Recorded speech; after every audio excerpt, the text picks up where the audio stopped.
Tim is a director of state government affairs for Eli Lilly and Company and guides our efforts in Annapolis so that we can advance our policy priorities. He'll provide an overview of the legislative priorities for the Maryland Tech Council this year. Tim, welcome. Thanks, Marty. The Maryland Tech Council plays an invaluable role as a leading authority across numerous policy issues critical to businesses and patients in our state. Our policy priorities for 2021 continue our efforts to propel Maryland to become the #1 innovation economy for life sciences and technology in the country. Furthermore, our priorities build on our successful efforts of the past few years to ensure our members and businesses across the state can continue developing groundbreaking solutions to some of the biggest challenges we face. Last year, while the General Assembly session ended early due to the onset of the COVID-19 pandemic, we were still able to address and influence nearly 70 pieces of legislation that impacted our members. This included preserving the Biotechnology Investment Tax Credit and the Buy Maryland Cybersecurity Tax Credit Program, among other positive tax developments, even while the General Assembly sought to finance the Kirwan Commission recommendations to improve Maryland's education system. In addition, the General Assembly began tackling how user online data is collected, used, and stored, which is a growing concern for consumers across our state. While this issue remains a priority, we oppose the piecemeal approach that was taken last year toward protecting consumer privacy and instead advocated for a comprehensive study by the Maryland Cybersecurity Council to review current practices and provide recommendations. Ultimately, all the bills addressing consumer online privacy failed last year, but we expect to continue those conversations again this year. In working with Delegate G during the interim of 2019, the Maryland Tech Council was instrumental in crafting and passing the Maryland Small Business Innovation Research and Technology Transfer Incentive Matching Program. Very long title, but important program nonetheless. This program provides eligible small businesses an award or investment of 25% of an SBIR STTR grant, limited to $25,000 for phase 1 funding or $75,000 for phase 2 funding.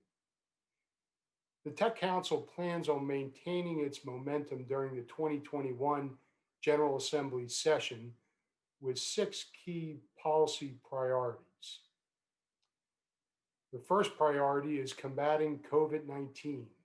Throughout 2020, the Maryland Tech Council played a critical role in connecting businesses to resources and highlighting the important work of our members. This year, we will continue coordinating and leading the fight against COVID-19, including advocating for financial support for local businesses, healthcare systems, and residents. We will work with our partners across government to foster a safe recovery and to ensure that businesses have the resources they need. The next priority is fostering access to innovation. Maryland's innovation economy kicked into overdrive in 2020, with many Maryland businesses working on COVID-19 tests, treatments, and vaccines, while also continuing to drive development of other groundbreaking therapies. We will work with our representatives in the General Assembly to support public policies that encourage the development of innovative products and services, like medications and therapies, of cybersecurity, advanced manufacturing, and artificial intelligence. We will also fight for affordable access to new therapies and solutions without regulations that negatively impact the development of creative and novel innovations. The next priority is promoting job growth. Maryland's biotechnology industry currently employs more than 41,000 Marylanders, and the innovation economy is only growing. We support increasing the availability of risk capital and workforce development programs to promote additional job growth and ensure that businesses that locate in Maryland have access to the talent they need. We also support policies that foster collaboration and budget allocations for curriculum, internships, and apprenticeships that again deliver the talent our members need. The next priority is building infrastructure. When everyone began working and schooling from home as part of the COVID-19 pandemic, we saw a clear gap in technology infrastructure as some Maryland residents could not access high-speed internet or critical technology services.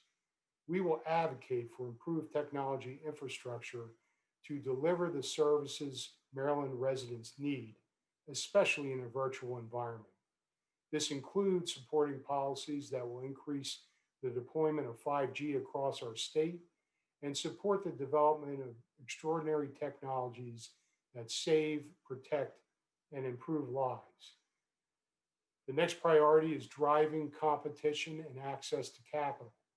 Maryland is home to some of the world's leading life sciences and technology companies and offers an abundance of benefits to support the business community and those working and living in our state. At the Tech Council, we're committed to ensuring we retain a competitive business landscape that attracts and retains world-class businesses. That's why we will be supporting policies that protect access to capital and encourage equity investment into innovation companies. The last priority, ensuring data privacy. As I mentioned earlier, it's imperative that we institute sound public policy that supports the right to data privacy and protection for consumers in Maryland. But such policies must be balanced and should not unintentionally weaken consumer privacy, increase security threats, raise costs, or introduce operation problems that cause confusion and frustration for consumers and businesses. Again, despite the challenges of the past year, we are positioned to carry our momentum forward in 2021 to address our policy priorities during the current General Assembly session. We will work with our members to engage and educate lawmakers about the overwhelming benefits of the life sciences and technology industries, especially given the positive impact our industry has had in the fight against COVID-19. While there is much we don't know about how this year will develop, the Maryland Tech Council will continue to support our members and advocate for sound public policy in Annapolis that ensures our innovation economy remains strong and supported. Marty, back to you.